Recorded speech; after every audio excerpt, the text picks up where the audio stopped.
तुम्ही सुरुवातीला बोलताना उल्लेख केला अजित पवार आणि मुख्यमंत्री देवेंद्र फडणवीस यांच्या नात्यांमधला दोघंही राजा हंस किंवा हंसाचा जोडा होता असं म्हणालात.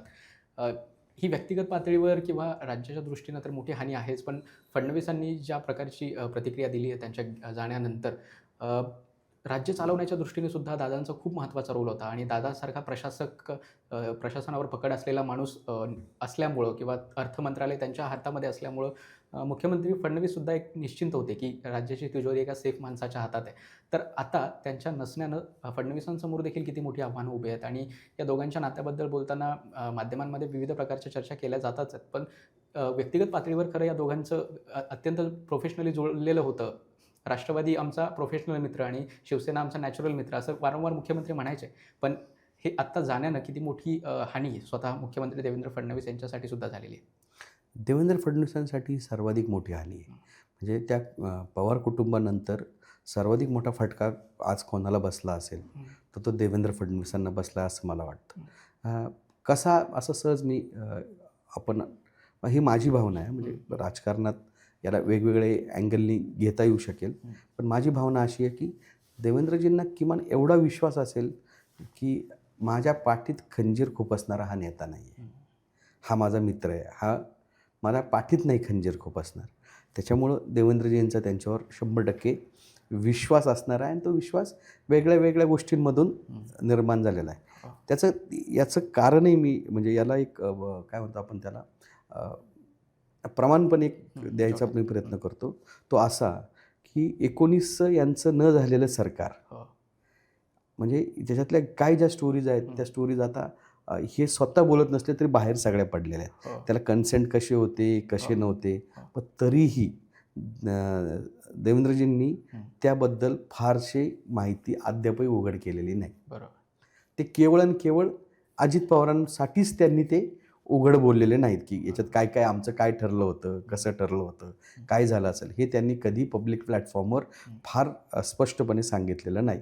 हे त्याचं प्रमाण आहे की त्या दोघांचं नातं किती घट्ट होतं. कारण मी हे का म्हणतो, तर सर्वाधिक डेंट त्या घटनेमुळं हा देवेंद्र फडणवीसांना बसलेला होता. तरी देवेंद्र फडणवीसांनी एक चकार शब्द त्याच्याबद्दल फारसा कधी आज ताग्यात उच्चारलेला नाही आणि जे काय आहे ते आता सगळ्यांच्या समोर आहे. दुसरी गोष्ट, फडणवीस सरकारचा ग्रामीण तोंडावळा जो होता तो अजित पवार होते. अजित पवारांच्या भाषणातला लहेजा असू द्या, अजित पवारांनी किती बदल करावं, अजित पवारांनी जाहीर सभेत आय लव्ह यू म्हणावं, स्वतःला किती बदलवलं होतं. एखादा जर कार्यकर्ता जोरात ओरडला दादा लव्ह यू, तर दादा त्याला म्हणजे लव्ह यू टू. ही अजित पवारांचा हा जो काही ॲक्सेप्टन्स होता ना, तर माझी मुलगी मला एक दिवस असं म्हटली की बाबा मला अजित पवार आवडतात. म्हटलं का? तुम्हाला फार भारी रोस्ट करतात म्हणे. म्हणजे इतका इम्पॅक्ट अजित पवारांचा होता. हे समजायला आहे ना, हे मी त्या दिवशी अजित पवारांना बोललो होतो. म्हणजे म्हटलं दादा, माझी 12 वर्षाची मुलगी पण म्हणते दादा मला दादा आवडतात, तुम्ही आम्हाला लय रोस्ट करता म्हटलं. हसले होते. असे ते अजित पवार होते. आणि त्याच्यामुळे मला काय म्हणायचं होतं की देवेंद्र फडणवीसांचा हा बिगेस्ट लॉस असा आहे, दादा पैसे सांभाळायला म्हणजे सरकारची तिजोरी सांभाळायला कंजूस नेता होता. दादाच्या हातून पैसे सहजासहजी सुटत नव्हते. दादांनी आम्हाला तोही किस्सा सांगितला. लाडकी बहिणीला पैसे देताना त्यांनी कशा पद्धतीने हे सगळं जुळवलं हे तर करायचं आहे, आणि त्यासाठी आर्थिक ओढाताण कशी होती आणि ती घडी कशी बसवायची याची काही गणितं सांगितली. त्याच्यानंतर वीज बिल माफीच्या संदर्भातलेही 17-18 हजार कोटी कसे दिले त्याही संदर्भात अजित पवार बोलले होते.